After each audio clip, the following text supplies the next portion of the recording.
Hello, आज हम पढ़ेंगे थर्मोडायनेमिक्स। हमने स्टार्ट की हुई है जिसमें नेक्स्ट टॉपिक है specific heat capacity. Important terms हैं इसके अंदर, सीपी सीवी के बारे में पढ़ते हैं हम। इम्पॉर्टेंट फार्मूला है। तो फर्स्ट टर्म है इसमें specific heat capacity. Specific heat capacity क्या है? Amount of heat required to raise the temperature of unit mass by unit degree Celsius. कितनी हीट रिक्वायर्ड है टेम्परेचर को रेज करने के लिए, कितना यूनिट मास। इसमें मास की बात होती है। स्पेसिफिक हीट कैपेसिटी में किसकी बात हो रही है? इसमें मास की बात हो रही है बाय यूनिट डिग्री सेल्सियस। कितना यूनिट मास ही है और कितना डिग्री सेल्सियस है, यूनिट ही टेम्परेचर है, unit degree Celsius. Delta Q is equal to M C delta T. क्या फॉर्मूला है इसका? Delta Q M C delta T. ये फॉर्मूला हमने पहले भी पढ़ा हुआ है। डेल्टा क्यू क्या है? Heat. M C delta T. C क्या है यहाँ पर? स्पेसिफिक हीट कैपेसिटी के लिए क्या यूज़ होता है? सी यूज़ होता है। एम क्या है? मास, और ये चेंज इन टेम्परेचर। और ये हीट कितनी कम ज़्यादा हो रही है, इसलिए हमने डेल्टा लिया, चेंज इन उसके लिए। तो amount of heat required to raise the temperature of unit mass. Mass की बात हो रही है तो एम आ जाएगा। आगे मोलर स्पेसिफिक हीट में बस थोड़ा सा डिफरेंस होता है, वहाँ पे एन आ जाता है by unit degree Celsius.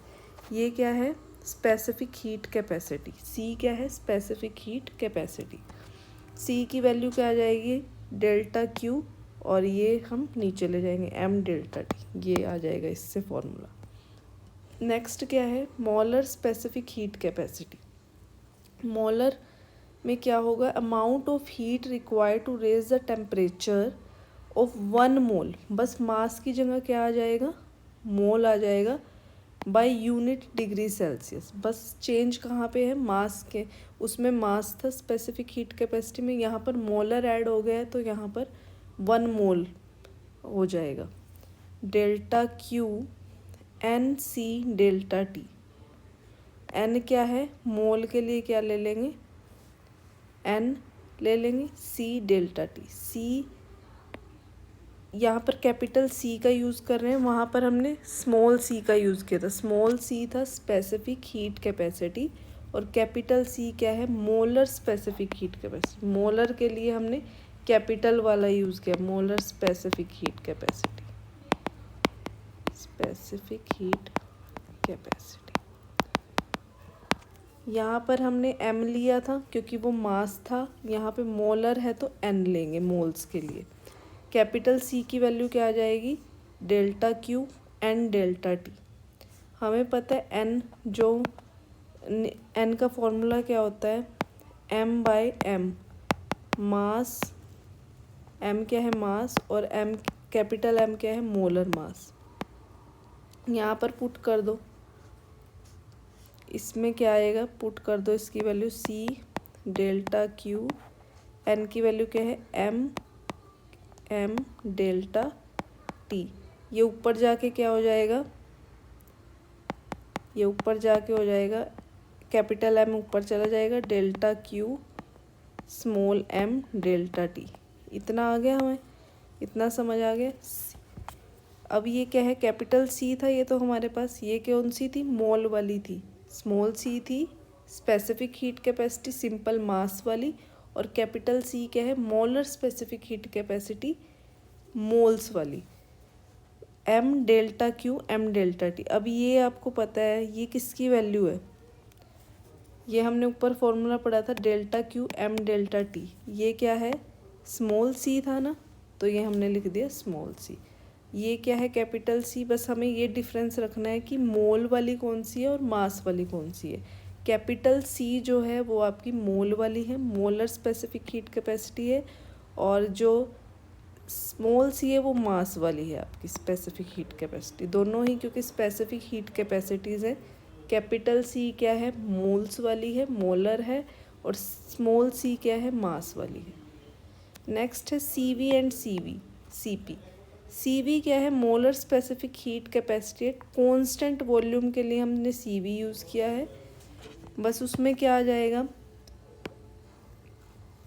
Delta Q N C V delta T, N C V delta T. और सी पी क्या है, molar specific heat at constant pressure, वहाँ पर पी आ जाएगा, क्यू पी।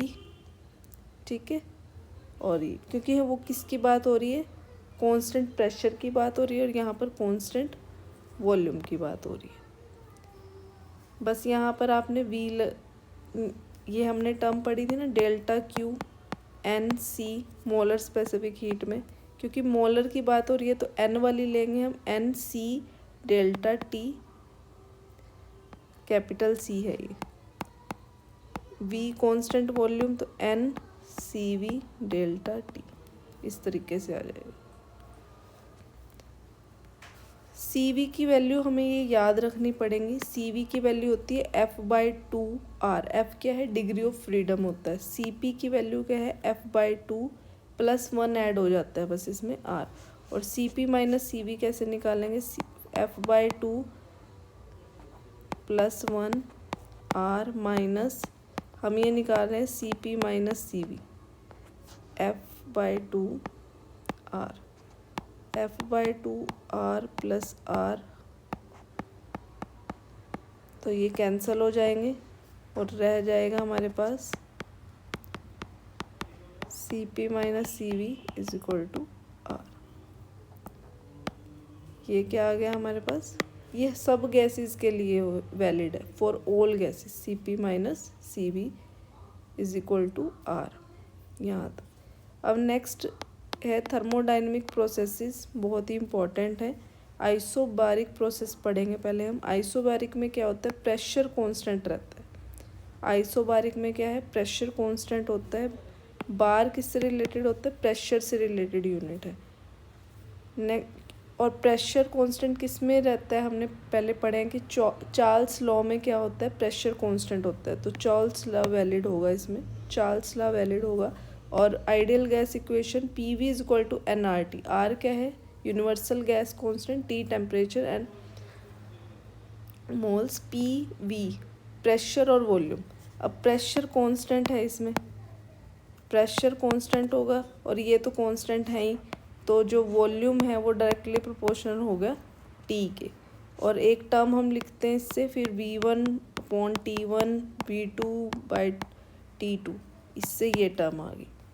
अब इसके ग्राफ है इंपॉर्टेंट, पी और वी में जब प्रेशर कांस्टेंट ही है तो ये इस तरीके से बनेगा।